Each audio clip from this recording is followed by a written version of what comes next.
The stars above the neutral zone shone like quiet watchers. Ships moved through the black slowly, nervously.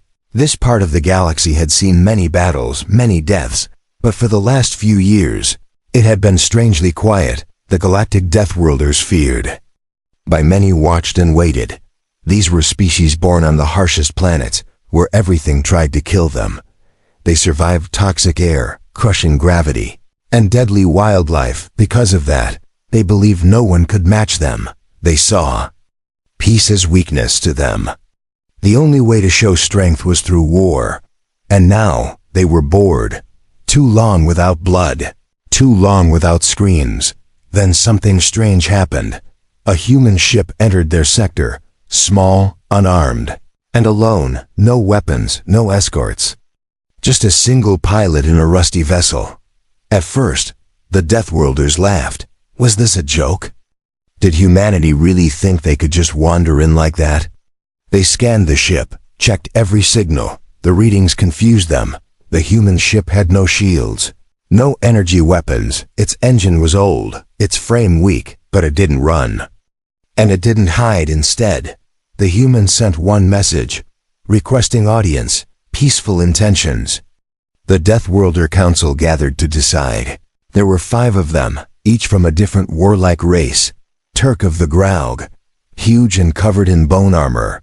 Vesha of the Near, lean and cold-blooded. Krovan of the Vexery, with sharp limbs and sharper instincts. Dural of the Salk, known for crushing skulls in their bare hands. And finally, General Varn of the Drek, silent and feared. They stared at the message in disbelief. A human? Alone? Peaceful? They had heard of humans but never met one directly.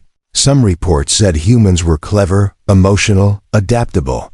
But that didn't matter here. Here, only strength had meaning. Still, curiosity burned inside them, so they sent a reply. Dock. At Outpost Varric 9, the human ship obeyed as it landed. Guards stood ready with weapons charged. The pilot stepped out, wearing only a plain suit and a calm face. He wasn't tall or muscular, but his eyes were steady.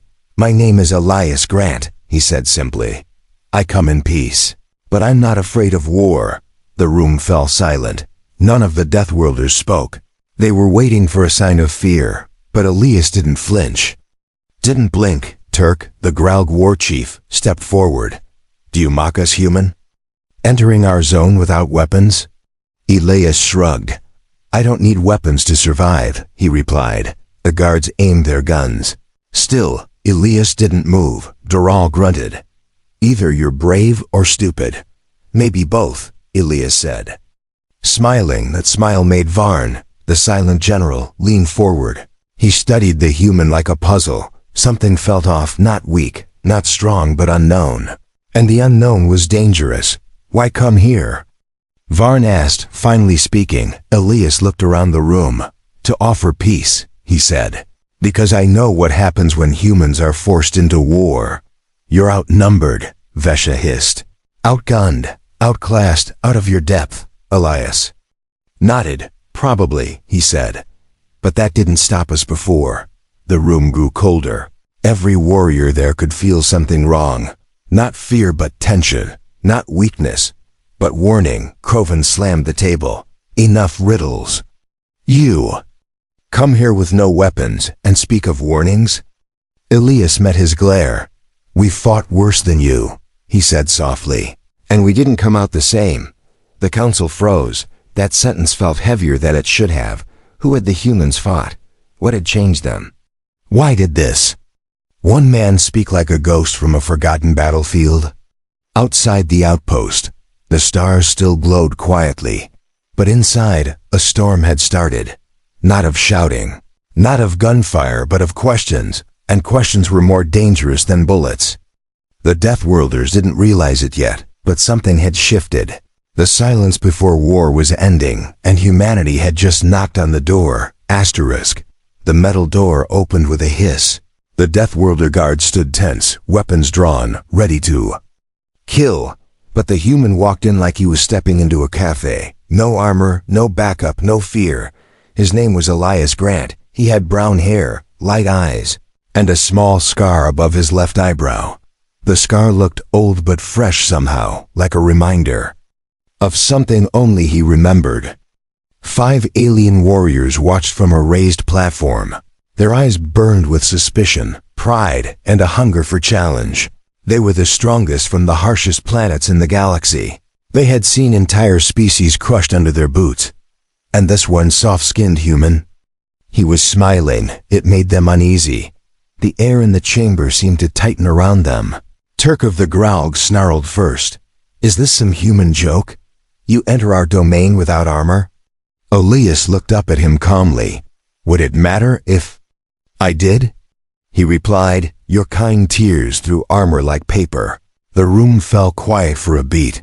Then Krovan of the Vexery barked a sharp laugh. Smart mouth, but still just one human. His blade scraped against the table as he leaned forward. Elias walked closer, unfazed. He stopped just 5 steps from the council. Every guard's weapon tracked him, still. He stood there with hands at his sides. Empty, relaxed. "You know what we are, Varn," the Drek general said. His voice was deep and cold. "Then you know what comes next." "I do," Elias said. "You'll test me." No one blinked. That answer wasn't brave. It was terrifying. Not because it was loud, but because it was certain. Dural of the Sock stood up and jumped from the platform. He was twice Elias's size and built like a tank. He walked over slowly, heavy footsteps echoing like thunder. The guards stepped back to make room, whispering bets under their breath. Dural grinned. "Let's see what you're made of, soft one." Without warning, his fist flew. Faster than anyone expected, except Elias. The human ducked, turned, and used the alien's momentum to flip him over. Dural crashed into the ground with a loud thud. Silence exploded in the chamber. No one had ever flipped a Sock warrior, not without exo-armor or anti-gravity assistance. Elias didn't pose or taunt. He just stepped back and adjusted his collar. "Was that enough?" he asked, as if checking off a list. Krovan stood, furious. What was that? Some kind of human magic? Elias tilted his head. "No, just gravity, timing, and experience." Then added with a small grin. "And pain, lots of pain." Vesha of the Near narrowed her eyes. She scanned the human again. No cybernetics, no implants, no tech enhancements, just muscle, bone, and nerve. But something pulsed behind his calm expression. Something that scared even her cold-blooded instincts. "You came to offer peace," she said slowly. "But you fight like someone who's already at war." Elias looked up at her. "Because we always are," he whispered. "Even when we sleep, even when we smile." Varn tapped a command into his arm console. A hologram appeared. Scenes of human history. Cities bombed. Monsters slain. Harsh planets colonized. And soldiers, millions of them, marching into battle. He turned the display off. "What do you really want, human?" he asked. Elias raised his hand not to reach, but to show it was empty. "I want you to understand something important," he said. "We don't want to conquer, but if you push us, we don't stop." The Deathworlders exchanged silent glances. They had heard stories of humans surviving in impossible conditions. Of soldiers who didn't die even after being shot. Of mothers lifting crashed ships to save children. Of engineers who turned junk into death machines overnight. Now they were seeing it with their own eyes. Not power, not weapons, but will. And that was something even they feared. Varn spoke again. "You expect us to believe humans are stronger than us?" Elias shook his head. "No," he said, "but we're harder to kill." Outside, in the docking bay, unseen by the Deathworlders, 3 more human ships had arrived, silent, dark, and undetected, hovering just outside sensor range, watching. Waiting, because Elias wasn't alone. He was the message, and what followed next would be the reply. The Galactic Archives called Earth a Category 3 habitable world. The line was short, boring, and completely wrong. Because Earth wasn't just habitable, it was hostile, and humanity didn't survive it. They thrived, General Varn sat alone in his chamber, reviewing reports again and again. Something didn't make sense. The human had no armor, no backup, no fear, yet flipped a sock warrior like it was nothing. Varn's instincts, forged in centuries of war, whispered the truth. Earth was not what they thought it was, and neither were humans. He tapped a command, opening a black-level intelligence file. It was classified and buried so deep that most council members didn't even know it existed. Title: Project Apex. Subject: Humanity. The first image loaded. A child playing with a dog in a sunny field. Then the file zoomed out. The child was 20 meters from a nest of venomous snakes, and the dog? A breed bred to kill bears. Earth's beauty was always wrapped in danger. That was the first rule. Another file opened. Natural disasters. Volcanoes, earthquakes, floods, hurricanes, blizzards, all on one world. Deathworlders struggled to survive 1 or 2 humans. They named them, tracked them, and fought back. The next video clip showed a man walking casually across a frozen wasteland. Winds howled, temperatures dropped to levels that would kill most aliens in seconds. But the human lit a fire, built a shelter, and sang while boiling water. Another clip. Soldiers crawling through disease-ridden jungles, poisonous insects, flesh-eating bacteria, and predators in the trees. But they moved forward, wounded, sick, exhausted, yet they never stopped. Varn frowned. They didn't just survive in hell, they called it home. One final clip opened, classified under civilian behavior. A girl, no more than 10 years old, clung to her mother inside a collapsing building. Fire raged, dust filled the air, and screams echoed through the ruins. Then she pulled her mom toward the exit, through falling beams and burning debris. They made it out. The mother cried. But the girl looked back at the building angry, not afraid. Varn paused the video. He realized something terrifying. Humans didn't become strong through comfort. They were designed by chaos, trained by pain, and hardened by history. The other Deathworlders trained for war, but humans were raised in it, by life itself, by the world beneath their feet.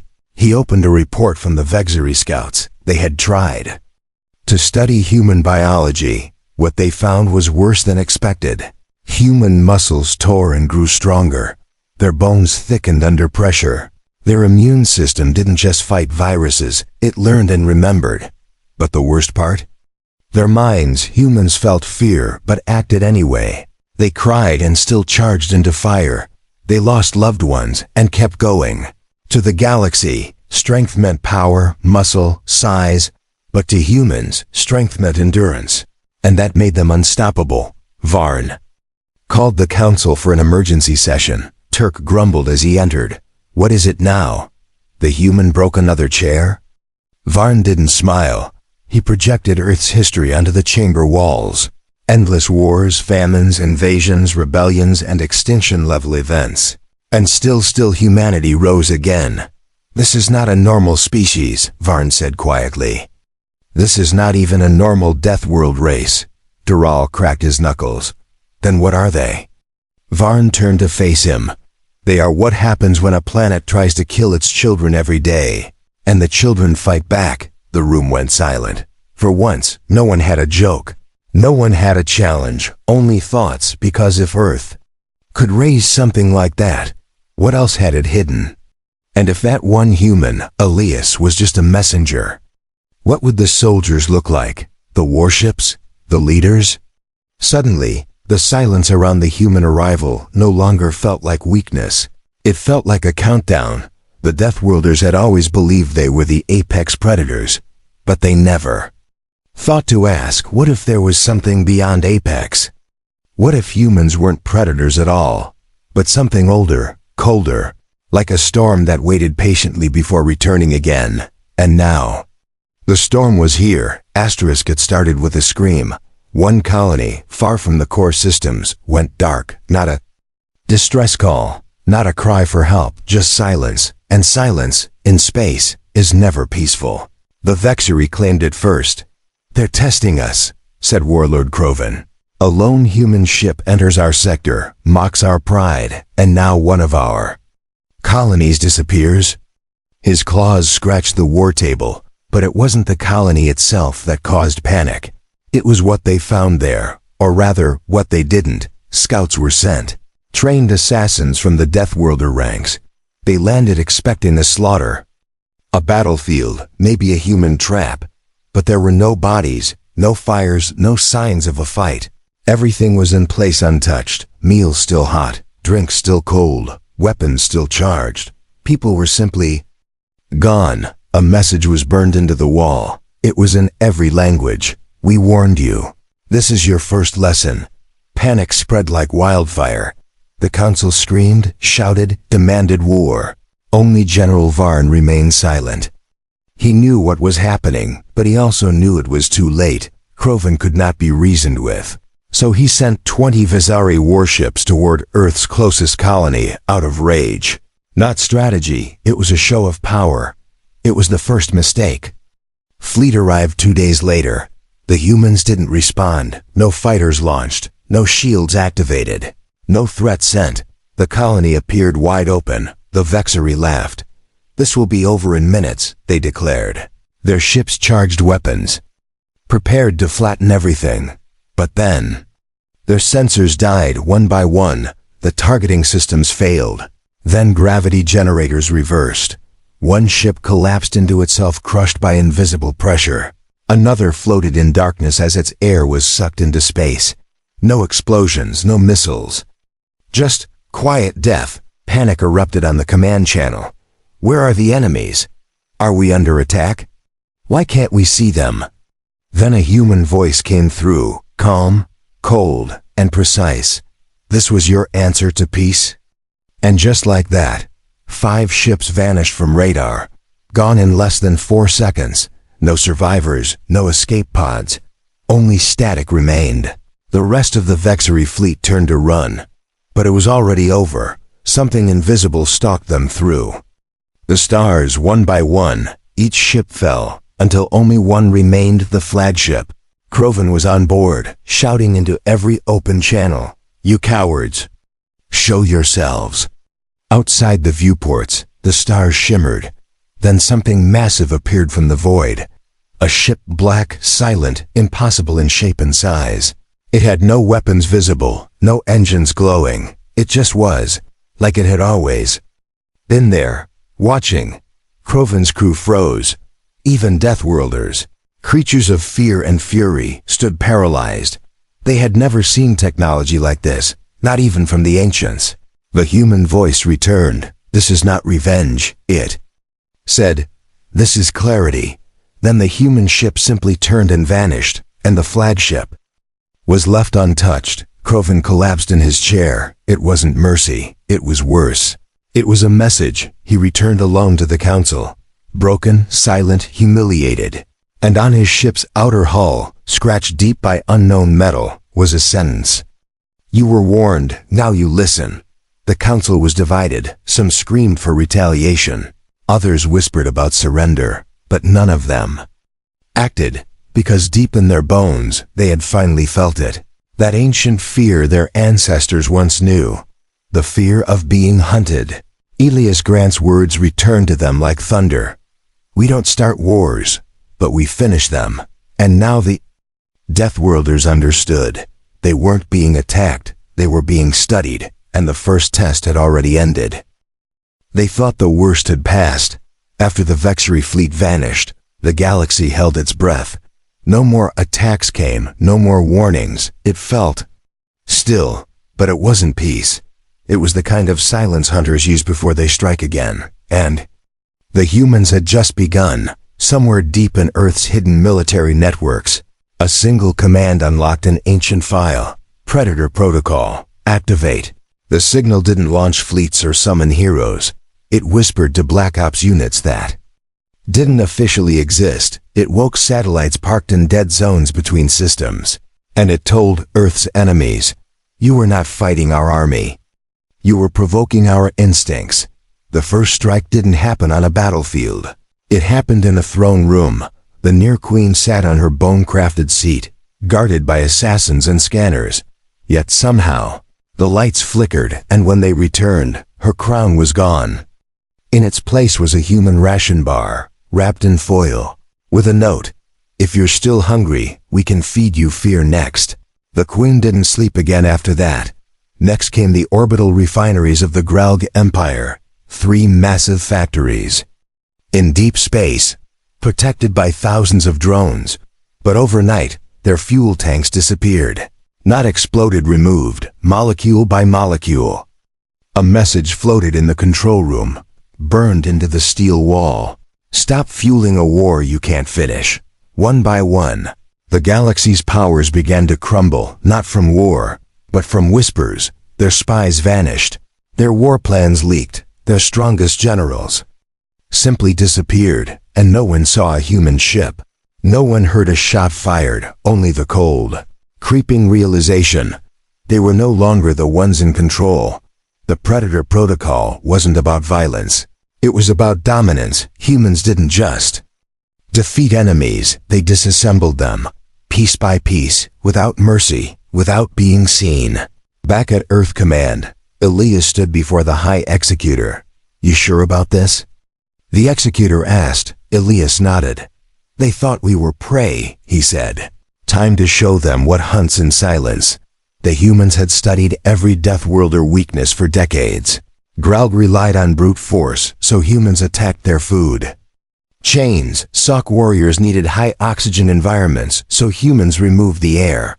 Vexury warlords trusted their machines, so humans reprogrammed them to lie. It wasn't war. It was surgery, clean, invisible, and without second chances, entire. Deathworlder command centers received coded transmissions, encrypted in their own language, only to find the messages were recordings of their own leaders begging humans for mercy. It broke morale. It broke empires. It broke the illusion that Deathworlders were untouchable. Some species tried to fight back. They sent bounty hunters, assassins, elite squads. Not one returned. In one case, a bounty hunter's ship drifted back into home space. Its cockpit filled with flowers. The message carved on the hull read, "You brought death to us. We returned it with kindness." So you'd know the difference. The meaning was clear. Humans didn't need to kill you. They chose not to, but that choice had limits. The Galactic Council finally broke the silence. They begged for a meeting. Elias was chosen to represent Earth again. He arrived with no guards, no armor, no weapons, just a simple data chip. What's on that chip? Turk of the Graug demanded. Your future, Elias answered. He placed it on the table and turned to leave. No threats, no speeches, just one final look. Predators don't roar, he said. They wait, and they decide. Later, when the Council viewed the chip, they saw simulations, thousands of them, of what Earth could do if pushed. Not fantasies, but data-driven outcomes, and every one of them ended the same way. The galaxy burned, and humanity walked out of the ashes. Asterisk, the word apex had always belonged to the Deathworlders. They fought for it, bled for it, killed for it. It was their prize, their crown, their identity. But now that word felt cold, empty, and undeserved. Something was changing. The Predator races Graug, Vexury, Near, Sock, Drek used to command fear with their names alone. But now when they spoke, their voices cracked, because no one feared them anymore. Instead, they whispered another word in dark rooms, a word once considered soft, weak, even laughable human. At first, they denied it. How could such small, emotional, chaotic beings outmatch them? But denial slowly became silence, and silence became respect. The evidence was everywhere. Entire Deathworlder fleets went missing with no trace. Invasions failed before they began, and spies sent to Earth were never heard from again. But it wasn't just war that proved the humans' power. It was what they didn't do. They didn't conquer, didn't occupy, didn't boast. They simply stopped others from doing harm. And that scared the Council more than any weapon, because it meant humans didn't seek control. They only acted when pushed. And when they acted, they didn't stop until the enemy couldn't stand again. A Drek war journal was recovered from a ruined cruiser, scorched and torn. But one sentence remained clear. We fought harder than ever, but they didn't fight back. They dismantled us. The Council summoned its greatest minds Tacticians, scientists, historians, even philosophers. Why are humans like this? One asked, why don't they rule us now that they can? A near elder answered first, because they don't need to rule to be feared. A growled general followed. They won without needing more ships, more numbers, more weapons. A sock. War matron shook her head. They win because they don't want to, until we force them. And that was the core of it. Humanity wasn't driven by hunger, empire, or pride. They were driven by something older, deeper: protection. Protecting their kind, their worlds, their peace. But once that peace was broken, the humans didn't forgive. They remembered, and they responded, not as warriors, but as predators with purpose. Varn sat in his chamber, watching the last message from Elias. No threats, no demands, just a simple line. We bleed like everyone else, but we heal differently. He finally understood.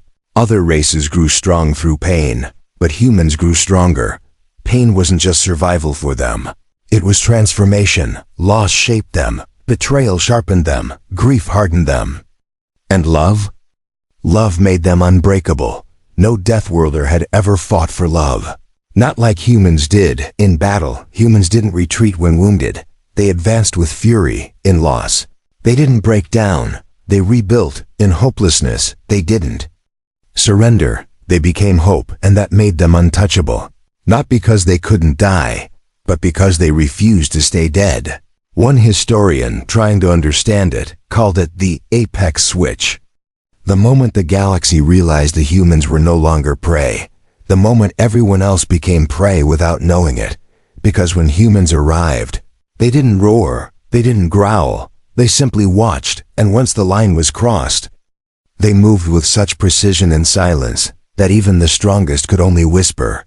We never saw it coming. Now the word apex belonged to them, not by force, not by claim, but because no one else wanted to challenge it again. They were the storm behind calm skies, the shadow that grew when you thought you were alone, the hand that could build or crush, and you never knew which until it was too late. The stars were quiet again. Ships floated through space without alarms, without fear. Trade resumed, ports reopened, and the weapons were put away. But the silence now felt different. It wasn't the silence of ignorance. It was the silence of knowing that out there hidden, patient humans still watched, and no one dared test that watchfulness again. The Galactic Council stood in full session for the first time since the protocol. Some members bore scars, others shame, but all of them shared the same truth. They had survived a storm not because they were strong, but because humanity had chosen to stop. They called it the mercy ending, not because the humans lost, but because they let it end. Elias Grant did not attend the meeting. He was already back on Earth, planting a tree in his mother's backyard. But his message arrived: one final recording. No threats, no warnings, only a story. A boy stood in a burning house. Elias said. Everyone told him to run, but instead he looked for others to save. When the fire reached him, he didn't scream, he just kept walking forward. That boy lived, and then the screen went black. Some in the council wept, because they finally understood the real difference. Deathworlders fought to win, but humans fought so others wouldn't lose. In every battle, humans didn't seek domination. They fought for homes, for brothers, for memories. They fought for things others thought were soft, weak, emotional, and made them weapons. Now, no one wanted war, not because peace was signed, but because war with humans meant awakening something you couldn't put back to sleep. A Graug warrior once wrote in her final report, "Peace feels like fear now, not because humans threaten us, but because they don't have to." Across the stars, small changes began. Where once Deathworlders ruled with fear, now they built with caution. Schools began teaching human philosophy. Win with strength, hold with kindness, end with choice. The Vexery disbanded half their fleets. The Near Queen opened her first embassy to Earth. The Drek even requested a cultural exchange, unthinkable gesture once. All because the idea of humans had changed everything, and still. Humans asked for nothing, no land, no tribute, no crown. They went home. They returned to their people, their books, their laughter, their skies. But even then, every ruler knew this wasn't weakness. This was the ultimate power. The power to walk away from a battle you already won. On the edges of space, where wars once raged, now stood beacons, simple towers of steel and glass. At the base of each was a single sentence, carved in every language. We don't start wars, but we remember who does. Some believed humans had gone quiet. Others believed they were waiting. But the wise knew the truth. Humans didn't wait for war. They prepared for it while building peace, because to be apex meant not just surviving, it meant choosing when to strike and when to heal. And that made them something far more terrifying than warriors. It made them guardians. One young alien asked her teacher, "Where are the humans now?" The teacher smiled softly. "Among their children," she said, "and among their stars. Because even when there is no war, the predators don't vanish. They become quiet forests, strong cities, warm homes, until the scream of danger returns. And when it does, the humans will rise again, not as conquerors, but as the storm behind every calm sky."